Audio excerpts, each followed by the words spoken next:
Evelyn. Hi. 15-month-old baby Evelyn Boswell, a beautiful blue-eyed toddler from Tennessee, being raised by her teen mom Megan, goes missing with an Amber Alert issued on February 19th, 2020. We remain committed and continue to do everything possible to find out what happened to Evelyn. And as always, as soon as relevant information and accurate information, I want to really reiterate that. As it comes to us, we will get that out as soon as possible, okay? Anyone with relevant information concerning Evelyn's whereabouts are asked to call 1-800-TBI-5. But that Amber Alert was not issued on the day she went missing. Baby Evelyn actually disappeared in late 2019. And her mom said she didn't report her missing because she knew the person who had her and did not want them to take off with her. I've told TBI where to find her in Mendota. My mom took her to a campground and a silver camper, and if they don't go tonight, I'm going to go find her myself. Just bring her back. I just want her back. That's all I want. I've been so long without her, and I know a lot of people are like, oh, why didn't you report it missing earlier? Because my mom threatened me, and I just want her back. That's all I can think about is how much I just want her back. But investigators were not buying Megan Boswell's stories. Aware that we've received a number of conflicting, inaccurate statements from the mother, Megan Boswell, Evelyn's mother. What happens next is a strange string of events. First, Evelyn's grandmother, Angela, is arrested with her boyfriend in North Carolina for possession of a stolen vehicle, which was part of the Amber Alert. Then Evelyn's mom is arrested in Tennessee for making false statements. We determined that some of the statements Megan Boswell provided to us were false. Many of the false statements that Megan made delayed our investigations and also impeded our investigations on trying to find Evelyn. As a result, she has been charged with false reporting. Any questions about that? Any questions about that?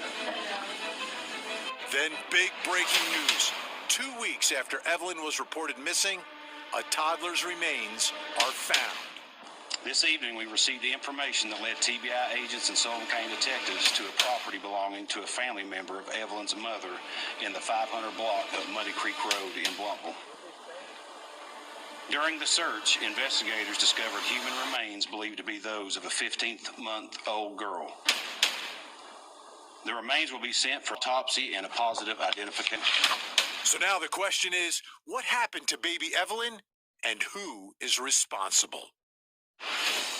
That will be the question at trial, but prosecutors believe they have the answer. They believe that Megan Boswell is, in fact, responsible. You know, as we cover this story in this case, it reminds us, a lot of folks, of another story from down in Orlando, Orange County, Florida, involving another little girl. Her name was Kaylee Marie Anthony. She, too, had a young mom who was a single mom, and she, too, went missing and wasn't reported missing. And she, both children not reported missing by their own mothers. And in both cases, the mothers were accused of lying to investigators about what was going on. And eventually, both mothers charged with murder. We know what happened down in Orlando, but it'll be interesting to see how this case is handled and if there's any different approach to all of it. The other common denominator they both have are the involvement of the grandparents and the family in the drama surrounding all of this. And it certainly exists in the case of Megan Boswell. I want to bring in Kaylin Cluck, a reporter from WJHL in Johnson City, Tennessee tonight. Kaylin, great to see you. Let's talk about the family here. And when we talk about the family, Megan and her parents, who are or Evelyn's grandparents. Start, though, with Megan. She did speak out. I mean, we heard her in the piece. She spoke to you guys, didn't she, at some point? Right. Megan Boswell did speak to our news station one time on camera. She said that Evelyn, she believed that someone had Evelyn and had taken Evelyn, her daughter, to a silver camper in Mendota, Virginia, which is some ways away from where Megan lives in Sullivan County. That did not pan out. Authorities searched. And then I think less than 24 hours after we did that interview with Megan Boswell, she was arrested by authorities for making false statements. All right, how about the rest of the family? Because, you know, the other case I was talking about, the grandmother and grandfather spoke out a lot during the course of when their grandchild was missing and when arrested. Baby Evelyn's grandparents, have they spoken? We were able to speak with Tommy Boswell, so that is Evelyn's grandfather, once.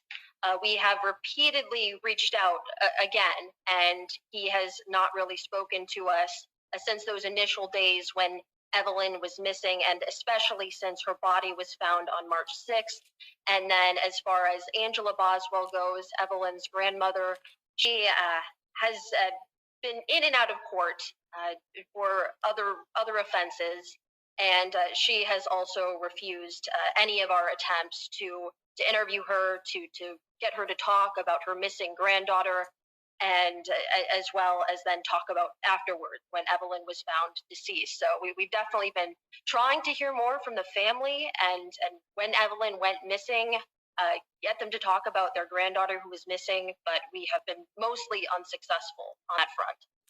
And I'm continuing this analogy just because it's a point of reference I think most of our viewers understand. Kaylee Marie, we never knew who her father was, at least not officially who her father was. How about baby Evelyn? Whoever her father is that person in the picture? Do we know who they are? Have they spoken out publicly anywhere? Evelyn's father, Ethan Perry, he served in the military. I believe he was stationed possibly somewhere down south when Evelyn went missing initially. That family has released statements occasionally. However, if you speak with him, he has also rejected or not responded to any interview requests that we made to him, especially at the time when Evelyn was missing. All right, I want to play a quick clip from Barry Staubis, who's the Sullivan County District Attorney General. Let's listen to what he had to say about the punishment or potential punishment in this case. One of the main objectives of today's hearing was to find out if the state was prepared to file a notice to seek enhanced punishment. General?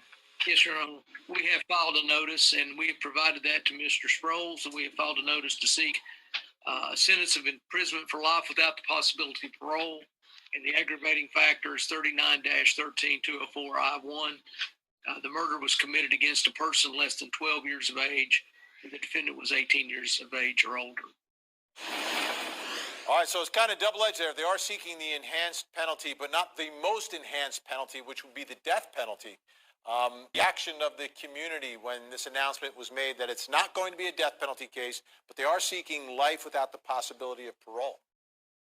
Well, first off, people in this community are very passionate about Evelyn Boswell. And I think all you would need to do is look at the social media comments that were left about Megan not receiving the death penalty, and you will find there is an anger. You have to understand that Evelyn Boswell dominated our news cycle for the first part of last year. People were devastated. Her picture was everywhere on social media, on our newscasts. And so when her body is found a couple weeks later in a shed, it's devastating. And people really want justice for her. But we'll have to see how that plays out and what happens with Megan in court. And speaking of Megan in court, she did speak to the jury briefly. Let's take a listen. You solemnly swear or affirm testimony about to give the truth, the whole truth, and about the truth, ma'am? Yes, Your Honor. All right. Go ahead and tell me whatever you think you need to tell me. Mr. Sproles and I have resolved any issues I had with his representation, Your Honor. All right, so you're good to go forward? Yes, sir. Yes, it was brief, but it took away two things from that. Number one, it seemed like there may have been some issues between her and her attorney about how they're handling this case. The second thing was, you know, I think of a teenager, I would think of someone who was not as involved or not as, you know, would be a little bit more intimidated by the situation. She does not appear that way to me at all. How does that kind of jive with the way she appeared when you all spoke with her? Right. She was certainly passionate about trying to find her daughter when we spoke with her. And then you see her in court the other day. She hasn't spoken much during her court appearances over the past year, but she did say something there which was where she had resolved any issues with her attorney, Brad Sproles. Brad is a court-appointed attorney, and what happened there afterwards. And obviously, out of respect for his client, he isn't going to say too much. He said they had some issues in a serious situation like this. He said that happens. He left it up to her as far as what she wanted to do and how she wanted to proceed. And she ended up telling the judge last Friday that she did, in fact, want to go on with his representation. And then Brad has kind of been our point of contact as far as what Megan has been like ever since her arrest. He says she is very, it seems interested and is able to discuss the facts of her case, rationally able to ask questions and speak about it. So yes, there is an interest from her there, especially about her fate.